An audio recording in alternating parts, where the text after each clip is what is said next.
Hello everyone, स्वागत है आपका एक बार आपके अपने यूट्यूब चैनल स्ट्रॉन्ग इलेक्ट्रिकल पर। आपने थंबनेल पर देखा होगा, अपने आज बात करने वाले हैं राजस्थान के अंदर जो 2022 के अंदर भर्ती आई थी टेक्निकल हेल्पर की थर्ड की, उसकी जो कट ऑफ है वो कितनी गई थी। एंड आप लोगों के जवाब से सवाल से ये थे कि हमें कट ऑफ के बारे में बताइए कि इसकी प्रीवियस ईयर कट ऑफ कितनी गई थी, क्योंकि अब पता है आपको कि राजस्थान के अंदर इसका नाम हटाकर टेक्निकल हेल्पर का नाम हटाकर टेक्नीशियन नाम इनको दे दिया गया है। एंड इसकी रिक्रूटमेंट है वो आउट हो चुकी है 216 पदों पे। अगर आपने वीडियो नहीं देखी है तो आप ज़रूर देखिएगा, चैनल पर आपको मिल जाएगी। टेक्निकल हेल्पर की नहीं, टेक्नीशियन नाम बदल कर रख दिया है, इसलिए इसकी वैकेंसी टेक्नीशियन की वैकेंसी आ चुकी है। उत्पादन निगम और जयपुर निगम के अंदर रिक्रूटमेंट आउट हुई है। जयपुर के अंदर 66 सीटें हैं और उसके बाद कुछ सीटें जो उत्पादन निगम है RVNL उसके अंदर भी आई हुई है। तो चलिए फाइनली शुरू करते हैं वीडियो को। शुरू करने से पहले आपसे हमेशा रिक्वेस्ट रहती है, अगर आप चैनल पर पहली बार विजिट करें तो प्लीज़ सब्सक्राइब कर लें, साथ ही बेल आइकन को प्रेस कर लें, क्योंकि इसी तरह का ऑफिशियल अपडेट हम आपके लिए प्रोवाइड करवाते हैं। ये बिल्कुल ऑफिशियल अपडेट है। मैं आपको दिखाऊंगा कि इसके अंदर आपको पता है कि अभी भी जो नोटिफिकेशन आया है उसके अंदर भी दो एग्जाम ये कंडक्ट करवाएंगे, परी और मेंस। ये परी का जो परी का डाटा है, परी की कट ऑफ है वो बताऊँगा। परी का एग्ज़ाम आपको पता है 100 नंबर का होगा। परी का नंबर आपका 100 नंबर का होगा। इसमें भी 100 नंबर का परी आया था और 150 नंबर भी अब जो मेंस है वो भी 150 में 150 का होगा। ठीक है, इसमें भी 150 का हुआ था। तो परी में 100 में से है, इन्होंने जो वैकेंसी 2022 में आई थी और उसका इन्होंने एग्ज़ाम प्री कंडक्ट करवाया था 20/5/2022 से लेकर शिफ्ट वाइज क्या है पेपर को कंडक्ट करवाया था शिफ्ट वाइज। 26/5 तक ये पेपर इन्होंने चले थे। उसके बाद यहाँ पे आप देख सकते हो जो राजस्थान की जो टेक्निकल हेल्पर भर्ती आई थी उसकी जो नॉन टीएसपी एरिया है उसकी कट ऑफ कितनी गई, तो अनरिजर्व कैटेगरी के लिए 100 में से 57 नंबर की मेरिट इसमें गई थी। ठीक है, 100 में से 57 नंबर आपको लाने थे। आप इसको क्वालिफाई करना होता है केवल परी, तो क्वालिफाई आप कर लेंगे। ठीक है, वहीं अलग अलग कैटेगरी के लिए इन्होंने डिवाइड किया है। जैसे SC कैटेगरी के लिए 56 है, ST के लिए 55 है और OBC के लिए 57 है, MBC के लिए 57 है। वही रही सेम EWS के लिए 52 है और शहरिया जो जनजाति है उनके लिए 17 नंबर थी ओनली। ठीक है, 17 नंबर थी यहाँ पे। ये है परी है जो आपका उसका कंडक्ट है। हॉरिजॉन्टल रिजर्वेशन आपको एक्स सर्विसमैन के लिए जो कट ऑफ गई थी 22 गई थी। ठीक है, और आउटस्टैंडिंग स्पोर्ट्स जो पर्सन है, मतलब स्पोर्ट्स से जितने भी खिलाड़ी आते हैं उनके लिए भी इन्होंने कोटा दिया था रिजर्व, तो 35 नंबर लाने थे क्वालिफाई करने के लिए आपको ओनली। ठीक है, PWD के लिए 8 नंबर गई थी। ठीक है, HS लिखा था, मतलब हैंड वाला था इसके अंदर। ठीक है, तो PWD कैंडिडेट के लिए कितना गया था, 8 नंबर गया था। ठीक है, इसके अंदर मेंशन है। उसके बाद जो TSP एरिया है, TSP के लिए आप देख सकते हो तो अनरिजर्व कैटेगरी के लिए 39 नंबर और SC के लिए 39 और ST के लिए 38 गई थी मिनिमम। ये थी क्या है प्री की जो कट ऑफ है वो। ठीक है, उसके बाद और भी इसके अंदर नीचे PDF के अंदर है। वहीं हॉरिजॉन्टल रिजर्वेशन भी इनको मिला था जितने भी TSP एरिया के लिए था। आउटलैंड के लिए 37 नंबर गई थी। ठीक है, अब देख सकते हो स्पोर्ट्स के लिए और PWD के लिए 15 नंबर इन्होंने यहाँ की थी। ठीक है, और ये है note candidate ex serviceman category. ये फॉर्मूला था, इन्होंने क्या है क्या किया था, नॉर्मलाइजेशन में लगाया था इस फॉर्मूले को।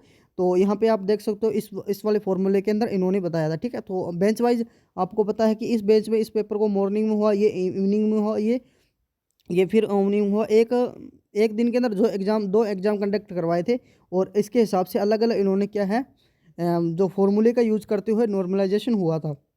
नॉर्मलाइजेशन मतलब क्या है कि आपको पता है कि एक शिफ्ट से अधिक शिफ्ट में अगर एग्जाम होता है नॉर्मलाइजेशन होता है, किसी के नंबर घटते हैं और किसी के नंबर बढ़ जाते हैं। ठीक है, इससे नॉर्मलाइजेशन। अब ये प्री का एग्जाम प्री का था। अब मैं ले चलता हूँ आपको जो मेंस एग्जाम था। मेंस क्या था, मेंस में जो कट ऑफ है किस कैटेगरी की कट ऑफ कितनी रही थी।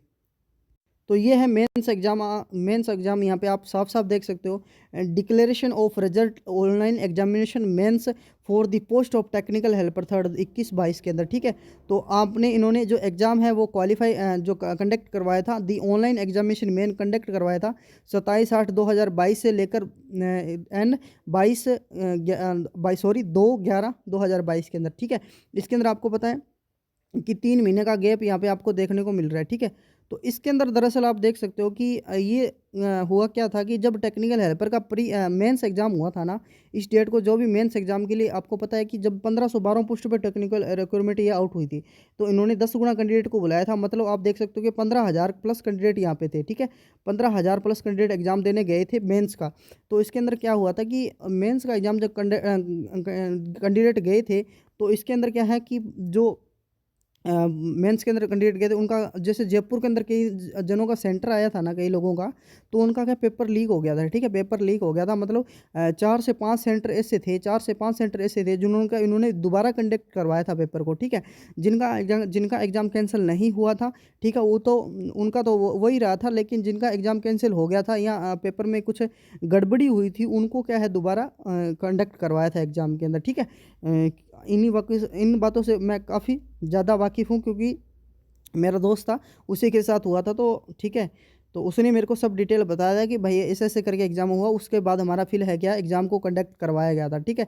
तो उसके बाद आप यहाँ पे देख सकते हो, और ये यहाँ पे यहाँ पे इन्होंने शॉर्टलिस्ट किया था 1.5 गुना कैंडिडेट को वैकेंसी के हिसाब से, मतलब 1512 पोस्टों पे गवर्नमेंट आउट हुआ था, तो आप इसका 1.5 गुना लगा सकते हो कि 1.5 गुना कैंडिडेट को ये डीवी के लिए बुलाया था डॉक्यूमेंट वेरिफिकेशन के दौरान, ठीक है। इन्होंने डॉक्यूमेंट वेरिफिकेशन के लिए बुलाया था। अब बात चलते हैं फाइनली जो मेरिट रही थी वो कितनी रही, तो ये बिल्कुल ऑफिशियल डाटा है, कहीं से उठाया नहीं गया है। आप यहाँ पे देख सकते हो, ठीक है। तो देख सकते हो कि नॉन टीएसपी एरिया के लिए जो कट ऑफ रही थी वो ये है 150 नंबर से, ठीक है, 150 नंबर से, और मिनिमम जो डेट ऑफ बर्थ है वो इनको चुना गया था। कई लोग यहाँ पे मेरे ऐसे कैंडिडेट थे जो डेट ऑफ बर्थ की वजह से बाहर हुए थे, ठीक है, आउट ऑफ 150 के अंदर, ठीक है। तो आप यहाँ पे देख सकते हो 114 यहाँ पे अनरिजर्व कैटेगरी के लिए मेरिट गई थी, और 105 गई थी एससी कैटेगरी के लिए, ठीक है। 20 4 2001 वाला इसमें शॉर्ट लिस्ट हुआ था, और एसटी के लिए 100 नंबर गई थी, ओबीसी के लिए 111 गई थी, और यहाँ पे आप देख सकते हो कि एमबीसी के लिए 108 गई थी, ईडब्ल्यूएस के लिए कितनी गई थी, 104 मेरिट इसकी गई थी, ठीक है, हॉरिजॉन्टल वर्टिकल। और पीडब्ल्यूडी कैंडिडेट के लिए यहाँ पे 58% मेरिट गई थी, 58% मेरिट गई थी, जो पिछले साल की थी वो, ठीक है। और यहाँ पे एक्स सर्विसमैन के लिए 37 गई थी, स्पोर्ट्स के लिए 86 गई थी लगभग, ठीक है। आप यहाँ पे देख सकते हो 2002 वाला कैंडिडेट इन्होंने शॉर्टलिस्ट किया था, ठीक है। उसके बाद देखो टीएसपी एरिया है उनकी, मैं बता देता हूँ आपको। तो टीएसपी एरिया के लिए आप अनरिजर्व कैटेगरी के मेरिट देख सकते हो, अनरिजर्व कैटेगरी कितनी 90 की थी, और 85 की थी एससी कैटेगरी के लिए, और एसटी की थी 73 के लिए, ठीक है। ये डेट ऑफ बर्थ यहाँ पे आप देख सकते हो, अपना स्कोर कार्ड देख सकते हो इसके अंदर, जैसे category ST SC OBC, video को रोक करके, ठीक, इतनी मेरिट की थी। ये मेरिट मैं इसलिए बता रहा हूँ क्योंकि पता है आपको कि पिछली भर्ती से लेकर कोई भी इस भर्ती का कोई भी कट ऑफ मायने नहीं रखती है, क्योंकि पिछली वो भी आपको पता है कि कट ऑफ वो हमेशा 3-4 बातों पर डिपेंड करती है। एंड यहाँ कि एग्ज़ाम में कितने कैंडिडेट गए थे बैठने के लिए, एग्ज़ाम कितने ने कंडक्ट करवाया, एग्ज़ाम का लेवल कैसा था, वो, ठीक है। ये आपको मैं इसीलिए बता रहा हूँ क्योंकि 2022 के बाद जो भी कैंडिडेट पास आउट हुआ है, ठीक है, नई स्टूडेंट है, उनको नहीं पता है कि भर्ती आई थी और इसकी मेरिट इतनी गई थी, ठीक है। जितने भी नए कैंडिडेट हैं उनको मैं दिखाना चाहता हूँ कि ये इतनी मेरिट इसकी इस कैटेगरी की रही थी, ठीक है। तो उनके लिए है, बाकी और बाकी दूसरे भी देख सकते हैं। देखो फॉर्मूला इन्होंने यूज़ किया था नॉर्मलाइजेशन का, इस जो मेंस एग्ज़ाम के अंदर ये वाला फॉर्मूला है वो यूज़ हुआ था, और उसके बाद नॉर्मलाइजेशन हुआ था, ठीक है। और S2 के लिए, और यहाँ पे बैच 1 यहाँ पे 2 शिफ्ट यहाँ पे सेम एग्ज़ाम हुआ था। इस वाले जो बैच 27/8/2022 को हुआ था, वो इस नॉर्मलाइजेशन जो फॉर्मूले का यूज़ करते हुए स्कोर कार्ड इन्होंने निकाला था, और इस फॉर्मूले का बैच 2 के अंदर 2/11/2022 को हुआ था, ठीक है। तो ये था कट ऑफ का, और ठीक है, आई होप आपके सारे के सारे जो डाउट्स हैं वो क्लियर हो गए होंगे। और वीडियो को जरूर लाइक करना है, इसी तरह का अपडेट पाने के लिए हमारे चैनल को जरूर सब्सक्राइब करें। एंड वीडियो के डिस्क्रिप्शन में टेलीग्राम ग्रुप और व्हाट्सएप ग्रुप का लिंक आपके लिए उपलब्ध है, जल्दी जाइए, ज्वाइन जाइए, क्योंकि हर छोटी बड़ी न्यू नोटिफिकेशन के लिए, जब भी कोई छोटी बड़ी न्यू नोटिफिकेशन आती है, सबसे पहले हम अपने व्हाट्सएप ग्रुप में फिर टेलीग्राम ग्रुप में डाल देते हैं। अगर हम कहीं बाहर गए होते हैं, टाइम नहीं रहता है, तो ठीक है, आज के लिए इतना ही, मिलता हूँ नेक्स्ट वीडियो में। आपका यहाँ तक जुड़ने के लिए बहुत बहुत धन्यवाद।